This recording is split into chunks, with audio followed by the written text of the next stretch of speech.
ఉదయం లేవగానే కృష్ణుడు కనిపించాలనేటువంటి భావంతో జగన్నాథ మందిరం అని చెప్పి ఈ కోటకు ముందు భాగంలో ఉత్తర భాగంలో కట్టించుకున్నారు. అంటే కోటకు ఈశాన్య భాగం వస్తుంది. అద్భుతమైనటువంటి ఈ కోటను మనం ఈరోజు చూసాం. ఓకే, మనం హైదరాబాద్ నుంచి డైరెక్ట్గా ఉదయ్పూర్కి ట్రైన్ మార్గం, రైలు మార్గం లేక విమాన మార్గంలో రావచ్చు, లేదా ప్రత్యేకంగా మనం ఏదైనా వాహనం తీసుకొని అయినా రావచ్చు. ఈ కోటకు చేరుకున్న తర్వాత ముందు లోపలికి రావడానికి నడుచుకుంటూ రావచ్చు. ఎలక్ట్రికల్ వెహికల్స్ ఉన్నాయి. అదేవిధంగా ఒక ట్రాక్టర్ని మనకు ఒక రైలు లాగా ఏర్పాటు చేశారు. ఎక్కడానికి ప్రయాణం చేయడానికి కూడా చాలా ఆహ్లాదకరంగా ఉంటుంది.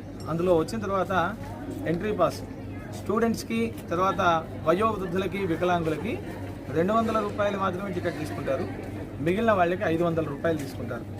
అలా ఈ కోట లోపలికి ఎంట్రీ అయిన తర్వాత